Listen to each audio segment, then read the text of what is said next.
কি নাম ভাই আপনার? আমার নাম মোহাম্মদ হযরত আলী। হযরত আলী। আপনি কোথা থেকে আসছেন? বিক্রমপুর থেকে।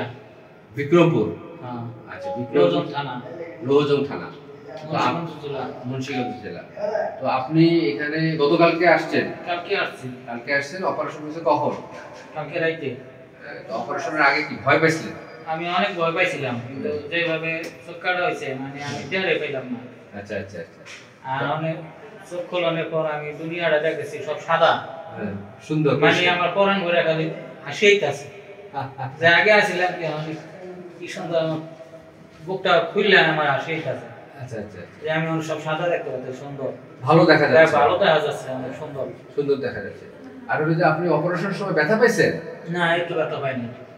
কোনো বুঝতেই পারি না যে আমার চোখ কাটতেছে, অপারেশন করতেছে। হ্যাঁ। তো ঠিক আছে, আমরা আপনাকে মেশিনের মাধ্যমে অপারেশন করছি, হ্যাঁ, ফ্যাকো অপারেশন করছি। সেজন্য আপনি অপারেশনটা টের পান নাই, ঠিক আছে?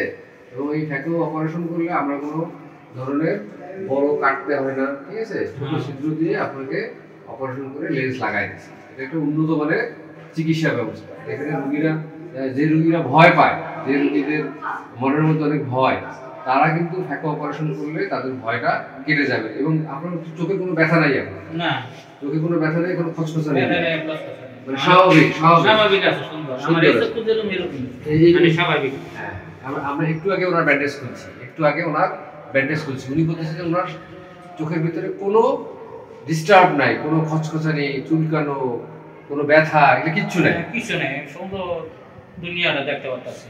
আচ্ছা, তো ঠিক আছে। লেখাজোখা আমি একটু দেখতে পারি, আমি তো এমনি পড়ালেখা করি না, যাই মোবাইলে লেখাটা বুঝি। ভাইয়া অনেক সুন্দর দেখতেছি। আচ্ছা, হাসি আইতাছে আমার দেখা। ঠিক আছে, আপনি ইনশাআল্লাহ চোখে পানি লাগাবেন না, হ্যাঁ, নিয়মিত ওষুধ ব্যবহার করেন, আরো পরিষ্কার করতে, ঠিক আছে? আল্লাহ ভরসা। আল্লাহ।